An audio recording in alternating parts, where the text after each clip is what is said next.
খুঁজে পেয়েছিলেন। তাদের পরিচয় এক সপ্তাহের মধ্যে কিথ তার নর্থ স্ট্রিটের অ্যাপার্টমেন্ট থেকে পরিবারের কাছে চলে এসেছিল। সে তখন ছেঁড়া মোটা কাপড়ের হাফ প্যান্ট এবং টি শার্ট পরত, কিন্তু সে স্বামীজির সমস্ত বাজার এবং রান্না করতে শুরু করেছিল। ভারতবর্ষে ভ্রমণ করার সময় কিথ সাধু সন্তদের সঙ্গে কীভাবে শ্রদ্ধাযুক্ত আচরণ করতে হয় তা শিখেছিল এবং শিষ্যত্ব গ্রহণের তাৎপর্য সম্বন্ধে অবগত হয়েছিল। তার বন্ধুরা স্বামীজির কাছে তার আত্মোৎসর্গ কৌতূহল ভরে দর্শন করতে লাগল। কিথ, আমি দেখলাম যে তিনি রান্না করছেন, তাই আমি তাকে জিজ্ঞাসা করলাম আমি কোনো রকম সাহায্য করতে পারি কিনা। এই প্রস্তাবে তিনি খুব খুশি হলেন। প্রথম কয়েকবার তিনি আমাকে নিয়ে বাজার করতে গিয়েছিলেন এবং তারপর আমি সাধারণত বাজার করতাম। বেগুন চাকরি ছাড়া আঙুল টিপে টিপে কেমন করে রুটি বানাতে হয় তা তিনি আমাকে শিখিয়েছিলেন। প্রতিদিন আমরা রুটি, অন্ন, ডাল ও তরকারি রান্না করতাম। এইভাবে কিথ পরিবারের অ্যাপার্টমেন্টে নির্ভরযোগ্য পাচক এবং তত্ত্বাবধায়ক হয়ে উঠল। আর এদিকে নর্থ স্ট্রিটের অ্যাপার্টমেন্টে তার বন্ধুদের আলোচনায় প্রিয় বিষয়বস্তু হয়ে উঠল স্বামীজির সঙ্গে তাদের সম্পর্কের কথা। সকলেই মনে করত যে এটা একটা অতি গভীর সম্পর্ক। তারা জানত যে স্বামীজি হচ্ছে গুরু। আর তারা যখন শুনল যে তিনি প্রতিদিন সকাল 6টায় আমার অ্যাপার্টমেন্টে ক্লাস করেন, তখন তারা তাতে যোগ দিতে আগ্রহী হয়ে উঠল। কিথ, আমি বাড়ি দিয়ে হেঁটে যেতাম এবং যেতে যেতে তার জন্য ফুল খুঁজতাম। যেদিন ফুল পেতাম না সেদিন কিছু পাতা বা ঘাস নিয়ে যেতাম।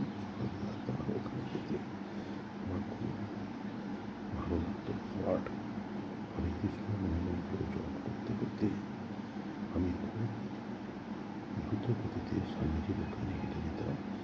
এর আগে আমি কখনো এত শান্তি অনুভব করিনি। আশ্চর্যের কথা, লোহার ইস্ট সাইডটাকে আর আমাদের নোংরা নিরস একঘেয়ে বলে মনে হতো না।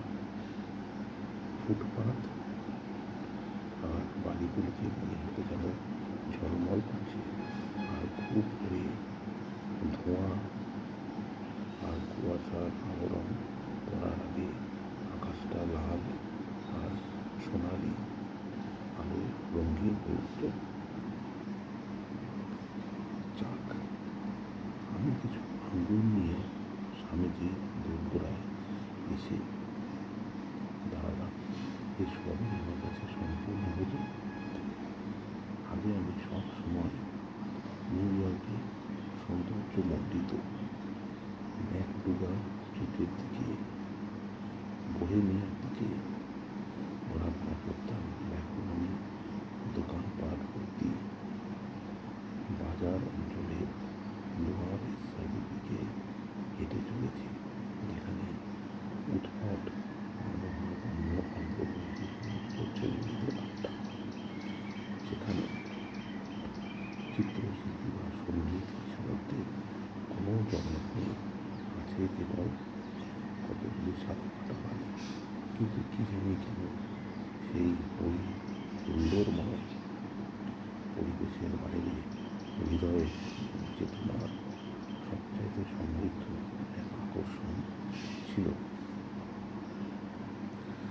আর সেই শহরে যাওয়ার সময় সমস্ত রাস্তাটায় আমি গান গাইতে গাইতে যেতাম। তারপর এসি ভক্তিবেদান্ত স্বামী লেখা বেলটা টিপতাম, ততক্ষণ একটা গুঞ্জন ধ্বনির সঙ্গে ভুলে যেত। আমি তখন হলওয়েতে হেঁটে ছোট্ট উঠোনটা অতিক্রম করে তিনতলায় তার ছোট্ট অ্যাপার্টমেন্টে যেতাম। খুব সন্তর্পণে পা টিপে টিপে সিঁড়ি দিয়ে উঠতাম, যাতে প্রতিবেশীদের ঘুম না ভেঙে যায়। যাক, তাঁর বাড়ি ঢোকার মুখে হলঘরটা এসে আমি দাঁড়ালাম। সেখানে ডাক বাক্সের ওপরে প্ল্যাকে অনেকগুলি ছাপানো নাম লেখা ছিল। আমি শীঘ্রই একটা ছেঁড়া কাগজের উপর হাতে লেখা এসি ভক্তিবেদান্ত স্বামী নামটা খুঁজে পেলাম। ঘন্টা বাজিয়ে আমি প্রতীক্ষা করতে লাগলাম। কিছুক্ষণ পরে দরজাটায় জোরে গুঞ্জন ধ্বনি হলো এবং তার তালাটা খুলে গেল। সেই দরজাটা ঠেলে খুলে আমি ভেতরে ঢুকলাম। ছোট্ট বাগানটা অতিক্রম করে পেছন দিকে বাড়িটার ওপরতলায় উঠে গেলাম। দুবার প্রায় 2 মাস ধরে তাঁর ঘরে নির্জনতায়, যেখানে বসে তিনি টাইপ করতেন এবং আগন্তুক প্রশ্ন কথা বলতেন, সেখানে বসেই ক্লাস নিতেন। কিথের কাছে সেগুলো শুধু দর্শন তত্ত্বের ক্লাস ছিল না, সেগুলো ছিল মাধুর্যের অতীন্দ্রিয় উপলব্ধি। কিথ তাঁর কণ্ঠে মধুর সঙ্গীত, সূর্য উদয়, কিছুক্ষণ ধরে আলতোভাবে হাততালি দিয়ে আমাদের কীর্তন, আর স্বামীজির মুখে ভগবত তত্ত্বের অপূর্ব বিশ্লেষণ, যেটা আমাকে সবচাইতে বেশি অভিভূত করত তা হচ্ছে তার কণ্ঠস্বর। বিশেষ করে যখন তিনি সংস্কৃত শ্লোক আবৃত্তি করতেন, আমাদের কানে যা সঙ্গীতের মতো